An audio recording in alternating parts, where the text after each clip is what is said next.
美國公布5月消費者物價指數，受到中東戰爭的影響，國際能源的價格升高，和美國整體物價也對立有關。5月通貨膨脹年增率已經升到4.2%，是3年來上懸的。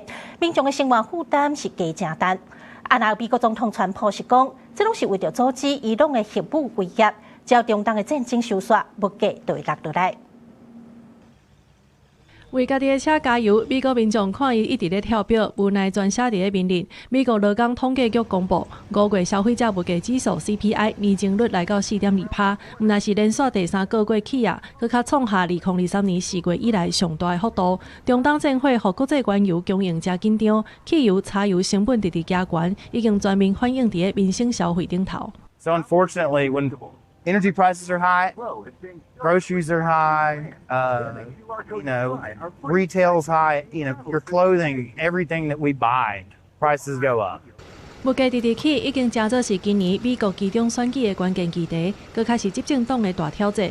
也毋過直直甲打擊通貨膨脹，看做是重要政見的美國總統 Trump 佇咧辦公室接受訪問的時，煞表示家己真介意這份數據。Trump 強調，為了阻擋伊朗發展核武，特地採取軍事行動。伊嘛相信物價壓懸只是這陣仔爾。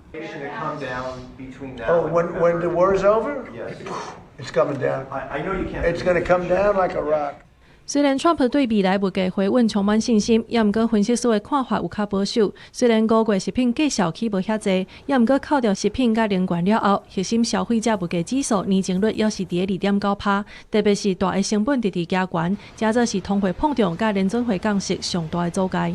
Shelter costs, those are another factor here. That's a major part of all inflation, specifically core inflation.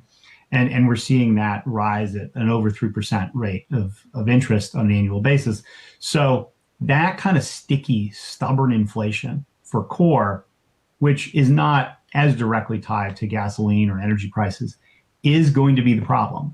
分析師也警告，若准消費者有機物價會繼續起，可能會有大陣人提早來搶買物件，互通貨膨脹的問題愈來愈嚴重。佇咧經濟過熱，抑閣有物價壓懸的雙重壓力之下，外界預期聯準會短期內恐驚是維持現行的利率，未來的降息也是充滿變數。公視新聞鄭偉林編譯。